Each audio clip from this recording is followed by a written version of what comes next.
जय हिंद प्यारे साथियों। आप सभी साथियों का स्वागत है हमारे YouTube चैनल स्टूडेंट वार में। गाइस, हमारे द्वारा बनाए गए वीडियो अगर आपको पसंद आ रहे हो तो चैनल को सब्सक्राइब जरूर कर ले और बेल आइकन को प्रेस कर दे ताकि समय समय पे आप लोगों को इसी प्रकार के लेटेस्ट वीडियो मिलते रहे। बात करेंगे गाइस, आज आप लोगों का है 9th का त्रैमासिक के पेपर यहाँ पे डिस्कस करने वाले हम, जैसा कि आप सभी साथियों के कमेंट आ रहे थे।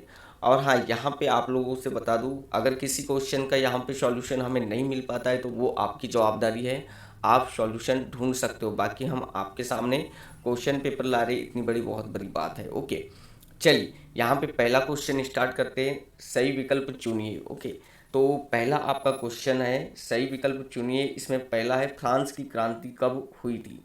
तो बता दूं, इसका सही उत्तर होगा 14 जुलाई 1789 को फ्रांस की क्रांति हुई थी। सेकंड क्वेश्चन है, फ्रांसीसी क्रांति के समय फ्रांस पर किसका शासन था?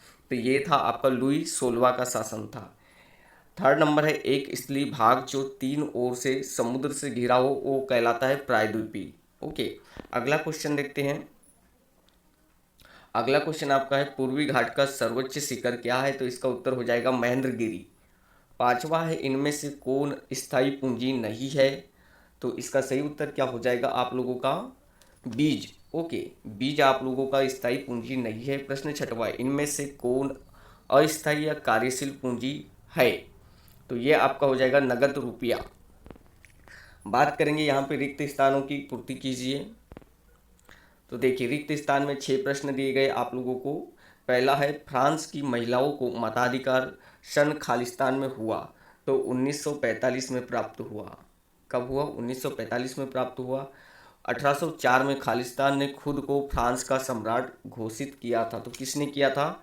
नेपोलियन ने। नेपोलियन बोनापार्ट ने क्या किया था? सम्राट घोषित किया था। आप ध्यान से सुन लोगे, नेपोलियन बोनापार्ट, और आप सही लिख लोगे। ओके, चलिए थर्ड नंबर में है, प्रथम विश्व युद्ध की शुरुआत खालिस्तान में हुई थी? तो ये आप लोगों को ध्यान रखना है, 1914 में हुई थी। कब हुई थी? 1914 में हुई थी प्रथम विश्व युद्ध की शुरुआत। भारत को बराबर दो भागों में बांटती है, तो वो आपकी क्या है? कर्क रेखा है। क्या है? कर्क रेखा। कर्क रेखा भारत को बराबर दो भागों में बांटती है। ध्यानपूर्वक सुनोगे आप लोग। अगला है, भारत और श्रीलंका के बीच खालिस्तान खाड़ी है? तो ये कौन सी? मन्नार की खाड़ी है। मन्नार की खाड़ी। मन्नार की खाड़ी है भारत और श्रीलंका के बीच।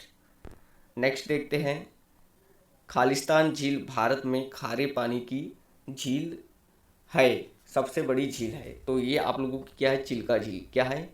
चिल्का झील है, जो कि कहाँ पे है? उड़ीसा में है। चिल्का झील, समझ गए? खालिस्तान झील भारत में खारे पानी की सबसे बड़ी झील है, तो चिल्का झील है जो कि उड़ीसा में है। अगला क्वेश्चन देखते हैं, प्रश्न नंबर तीसरा। ओके, प्रश्न नंबर तीसरा में आपको दिया है, एक वाक्य या एक शब्द में उत्तर लिखना है। चलिए, तो ये आपका है प्रश्न नंबर पहला। इसमें अगस्त 2002 में किस ऑर्डर द्वारा पाकिस्तान का संविधान बदल दिया गया? तो ये आप लोगों को ध्यानपूर्वक सुनना है, किस ऑर्डर के द्वारा? तो ये आपका ऑर्डर का नाम था लीगल फ्रेमवर्क। ध्यान से लिख लोगे आप लोग, लीगल फ्रेमवर्क ऑर्डर। देखिए, लीगल फ्रेमवर्क ऑर्डर के द्वारा 2002 में पाकिस्तान का संविधान बदल दिया गया था। अगला है, पालमपुर से निकटतम छोटे कस्बे का नाम बताइए? तो ये देखिए, यहाँ पे आप लोगों का ये वाला मुझे मिल नहीं पाया है, मैंने काफ़ी कोशिश किया, बाकी आप ढूंढ लोगे आपकी बुक से अगर मिल जाए तो। थर्ड नंबर का देखते हैं हम लोग यहाँ पे, कौन से दशक के अंत में हरित क्रांति प्रारंभ हुई थी? तो आपको बता लिखना है वहाँ पे 60 के दशक के अंत में। 60 के अंत में आपकी जो है हरित क्रांति शुरू हुई थी। मतलब कब हुई थी? 1967 में। 1967 में शुरू हुई थी। अगला क्वेश्चन देखते हैं, अदृश्य बेरोजगारी का दूसरा नाम क्या है?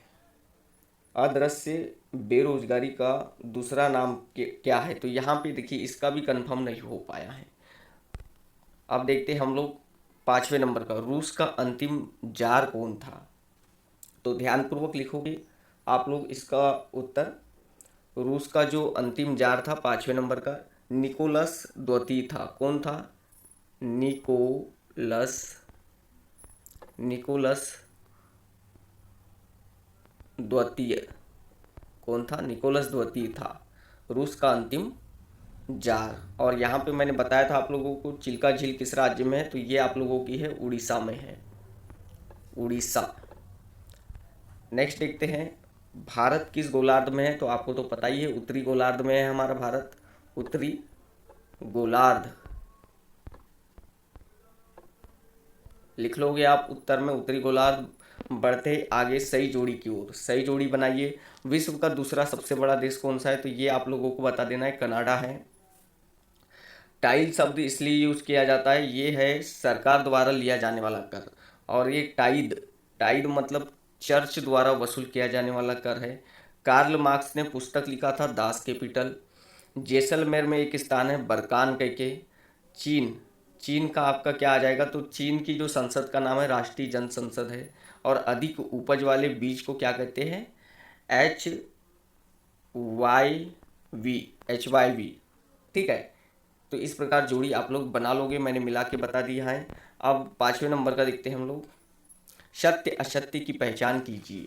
तो पहला आपका है, मानवीय पूंजी निर्माण आर्थिक विकास के लिए आवश्यक है, सत्य है। 18वीं सदी में फ्रांसीसी समाज 2 स्टेटस में बटा हुआ था, नहीं ये 3 स्टेटस में बटा हुआ था। ठीक है, अप्रैल थीसिस का विचार लेनिन ने दिया था, सत्य है। भारत के दक्षिण में हिमालय है, नई उत्तर में हिमालय है। चीन में सरकार हमेशा कम्युनिस्ट पार्टी की बनती, सही है। भारतीय संविधान लिखने वाली सभा में 299 सदस्य थे, सत्य है। बढ़ेंगे अब आप लोगों के प्रश्नों की ओर। देखिए ये प्रश्न आप लोगों का है, प्रश्न 6वां, यहाँ पे मैंने उत्तर भी लिख दिया हूँ।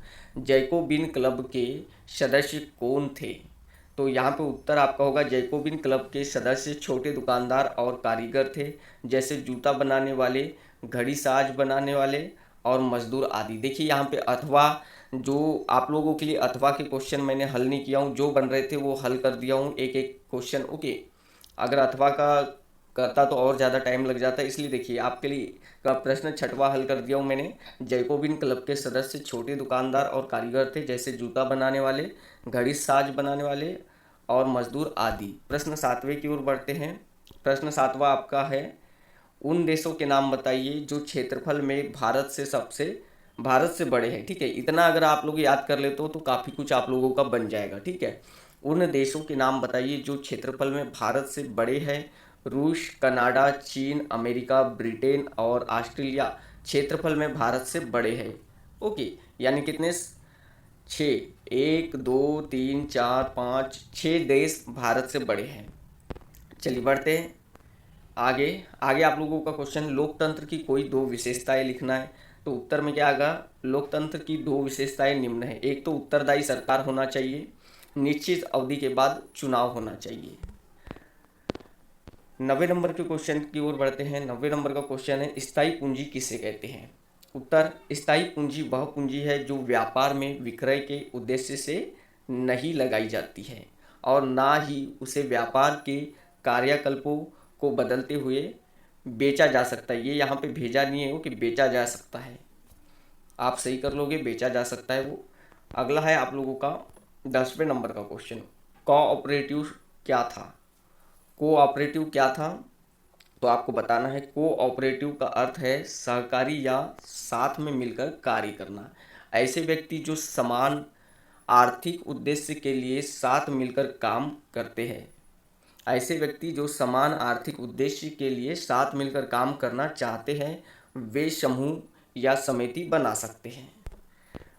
अब देखते हैं हम लोग प्रश्न 11वां, भाबर क्या है? ओके, इसका उत्तर क्या है? उत्तरी मैदान का संकरा क्षेत्र जो कि नदी की धाराओं के साथ नीचे लाए गए कंकड़ों और पत्थरों से बना है। यह क्षेत्र शिवालिक की तलहटी से छोटा है। तो क्या बताना है आपको, भाबर क्या है वो पूछा है तो भाबर उत्तरी मैदान का संकरा क्षेत्र है जो कि नदी की धाराओं के साथ नीचे लाए गए कंकड़ और पत्थरों से है, पत्थरों से बना है। यह क्षेत्र शिवालिक की तलहटी से छोटा है। बस इतना ही आप लोगों को सटीक उत्तर लिखना है, ज़्यादा लिखने की कोशिश नहीं करना है, आपको नंबर मिल जाएंगे। प्रश्न 12वां, सेवा क्षेत्र क्या है? उत्तर, अर्थव्यवस्था का वह क्षेत्र जो सेवा से संबंधित कार्यों में लगा हुआ है, सेवा क्षेत्र कहलाता है। मुख्य शामिल सेवाएं कर लेना इसको, जैसे जैसे लिखना फिर हवाई परिवहन, कुरियर, सूचना क्षेत्र आदि। ठीक है, यहाँ पे आप लोग अल्प विराम लगा लोगे। बढ़ते आगे, प्रश्न 13वां का अथवा यहाँ पे आप लोगों के लिए मैंने हल किया है। लोकतंत्र के दो प्रमुख दोष आप लोगों को बताना है। क्वेश्चन बिल्कुल ऐसे ही पूछेगा, लोकतंत्र के दो प्रमुख दोष बताइए या क्या है। ठीक है, उत्तर आप लोगों को लिखना पड़ेगा। लोकतंत्र के दो प्रमुख दोष निम्न हैं। पहला, राजनीति का राजनीतिकरण। दूसरा, व्यवहारिक सामाजिक समानता का अभाव। अगर आप लोगों को तीन पूछ लेता तो आप लिखते अयोग्य व्यक्तियों का शासन। देखिए, आप ये तीन में से जो भी आप लोगों को अच्छा लगे उसमें से दो चूज कर लोगे। ठीक है, दो चुन के आप लिख दोगे। बढ़ते हैं प्रश्न 13 की ओर, 14 की ओर। पालमपुर गांव की गैर कृषि क्रियाएं लिखिए। ओके, पालमपुर गांव की गैर कृषि क्रियाएं लिखिए यहाँ पे। तो उत्तर होगा, पालमपुर गांव की अन्य गैर कृषि क्रिया में लघु विनिर्माण उद्योग, परिवहन आदि, यहाँ पे डेस कर लोगे। ओके, लघु विनिर्माण उद्योग, परिवहन आदि जैसी क्रियाएं शामिल है। अब इम्पोर्टेंट देखिए यहाँ पे ये भी, प्रश्न 15 का। 1789 की फ्रांस की क्रांति का तत्कालिक कारण क्या था?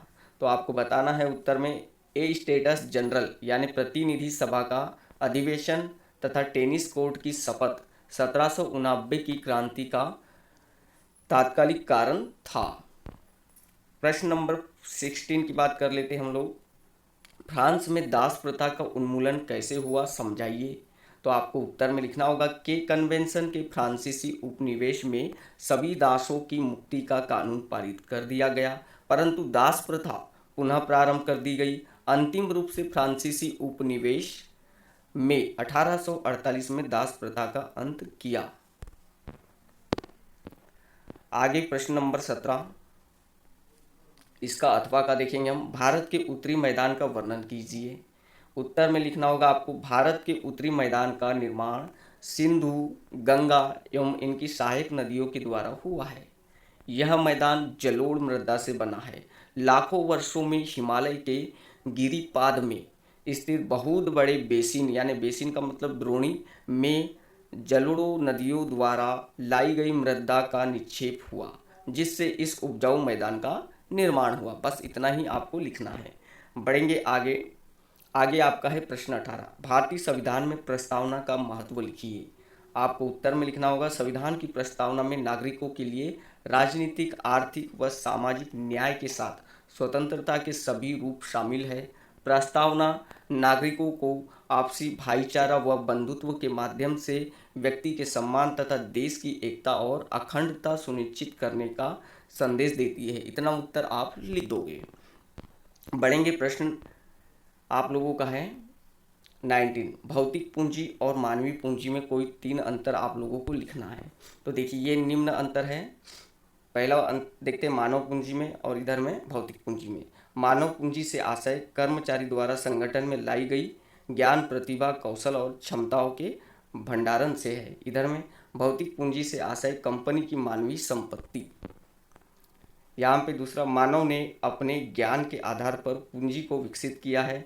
भौतिक पूंजी अपने समयानुसार परिवर्तित होती गई, जैसे आदिमानव के समय औजार और आधुनिक औजार। ठीक है, यहाँ पे तीसरा अंतर मैं बता देता हूँ। तीसरा अंतर आप लोग लिख लोगे। ठीक है, दोनों में तीसरा अंतर, इस साइड में तीसरा अंतर आप लिखोगे, मानवीय पूंजी विकास के दृष्टि से सर्वश्रेष्ठ है। क्या लिखोगे? मानवीय पूंजी विकास के दृष्टि से सर्वश्रेष्ठ है, जबकि भौतिक पूंजी सर्वश्रेष्ठ नहीं है। ठीक है, समझ गए? चलिए, आपका प्रश्न 21 है अथवा का, लोकतांत्रिक और गैर लोकतांत्रिक शासन में तुलना कीजिए। और इसका उत्तर आप लोगों का है नीचे। देखिए, 20 वाला क्वेश्चन आप लोगों के लिए यहाँ पे नहीं बताया हूँ मैंने, बाकी इतने सारे बता दिया हूँ आप लोगों के लिए मैंने, काफ़ी है वो। लोकतांत्रिक शासन और गैर लोकतांत्रिक शासन में अंतर आप लोगों को बताना है। पहला इसमें होगा, इसमें लोगों को राजनीतिक अधिकार प्राप्त होते हैं। इधर में आप लोग लिखोगे गैर लोकतांत्रिक में लोगों के पास समिति अधिकार होते हैं, सीमित अधिकार, ओके, सीमित अधिकार होते हैं। इसमें फिर सेकंड देखोगे आप लोग, सेकंड क्या है, इसमें लोग सार्वभौमिक वयस्क मताधिकार के आधार पर चुनावी प्रक्रिया में भाग लेते हैं। इसमें देखोगे तो सार्वभौमिक वयस्क मताधिकार इन लोगों के लिए एक सपना है। थर्ड देखोगे लोकतांत्रिक फैसले में सदैव ज़्यादा लोग प्रत्यक्ष और अप्रत्यक्ष रूप से शामिल होते हैं। इधर में थर्ड है लोग किसी प्रकार के फैसले में भाग नहीं लेते हैं, उन्हें सरकार के फैसले के संदर्भ में कोई हक नहीं है। फोर्थ देखिए, आपको 3 बोला है, आप 3 ही लिखोगे, मैं यहाँ पे 4 बता दे रहा हूँ। लोग किसी शासक की प्रजा न होकर खुद अपने शासक है, यहाँ पे मान इसमें, ठीक है। और इसमें इसमें लोगों को हमेशा प्रजा ही समझा जाता है, न तो शासक और न ही सम्मानजनक प्रजा। इतना आप लोग लिख सकते हो।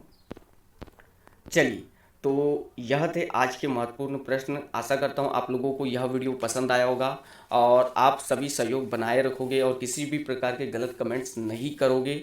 ओके, अगर त्रुटि हो रही है तो आप त्रुटि मुझे बता दीजिएगा, हम त्रुटि यहाँ पे नेक्स्ट टाइम सुधार लेंगे। Thank you guys.